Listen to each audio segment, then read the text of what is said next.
കാര്യങ്ങൾ പറയാനുണ്ട്. അതിനിവിടെ എഴുതി വെച്ചിട്ടാണ് അതിനുള്ള മറുപടി കൊടുക്കണം. അത് കുറെ നാളായിട്ട് നമ്മളിങ്ങനെ നീട്ടി കൊണ്ടുപോകണേണ്. എല്ലാ യൂണിറ്റുകൾക്കും അറിയാത്ത സംഭവങ്ങൾ തന്നെയാണ് യൂണിറ്റുകാർ സപ്പോർട്ട് നമുക്കുണ്ട്.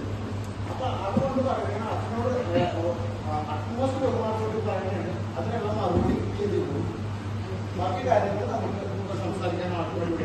സംസാരിക്കും. കഴിഞ്ഞ ഒരു വർഷമായിട്ട് സംസാരിക്കുന്നതിന് മുമ്പേ ഇവിടെ ഞങ്ങൾ ഇത്ര ആളുകൾ ഇരിപ്പുണ്ടല്ല.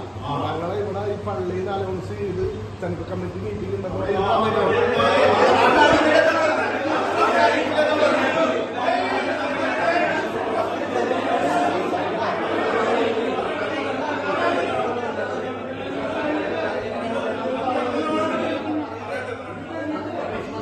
കഴിഞ്ഞ ആഴ്ചയില ഈ വിശദീകരണ യോഗം കേട്ട ഒരാളാണ് ഞാൻ. മനസ്സിലാക്കാം. എന്റെ പേര് ടോമി എന്നാണ്. ഞാൻ അൽഫോൺസ യൂണിറ്റി ട്രഷററാണ്. ഞാൻ ഇന്ന് വരെ ഈ ഇവിടെ പാരിഷ് കൗൺസിൽ നടക്കാത്ത കാരണം സെൻട്രൽ കമ്മിറ്റിയിൽ വന്നിട്ടില്ല. ഇന്ന് ആദ്യമായിട്ട് വന്നതാണ്. കാരണം പറയട്ടെ, കാരണമുണ്ട്. ഞങ്ങളുടെ യൂണിറ്റ് മീറ്റിംഗ് നടന്നപ്പോഴും ഞങ്ങളുടെ യൂണിറ്റിൽ 2-3 നിർദ്ദേശങ്ങൾ ആളുകൾ ചോദിച്ചു. ആ കാര്യം ഇന്നിവിടെ പള്ളിയിൽ അച്ഛനോടും ഈ സെൻട്രൽ കമ്മിറ്റി അംഗങ്ങളോട് ബോധിപ്പിക്കാൻ വേണ്ടിയാണ് ഞാൻ വന്നേക്കണം. ആ കൂട്ടത്തിൽ നിങ്ങളെ കൂടി ഇത് കേൾക്കാം. മനസ്സിലാവണ്ട? ഇനി പറയാലോ. അപ്പൊ അച്ഛന്റെ അനുമതിയോടുകൂടി ഞാനൊന്ന് സംസാരിച്ചോട്ടെ.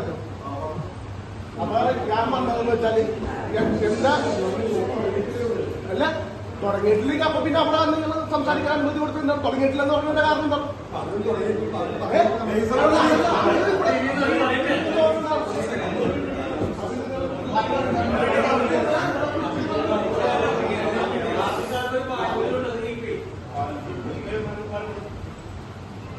ഇത്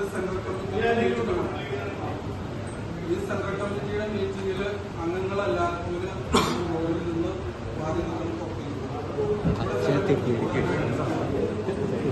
തെറ്റിദ്ധരിച്ചോട്ടെ.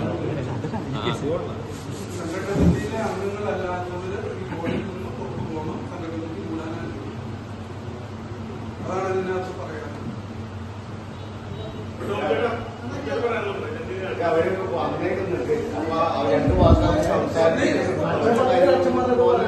സെൻട്രൽ കമ്മിറ്റി അതൊക്കെ തന്നെ. സെൻട്രൽ കമ്മിറ്റി കൂടെ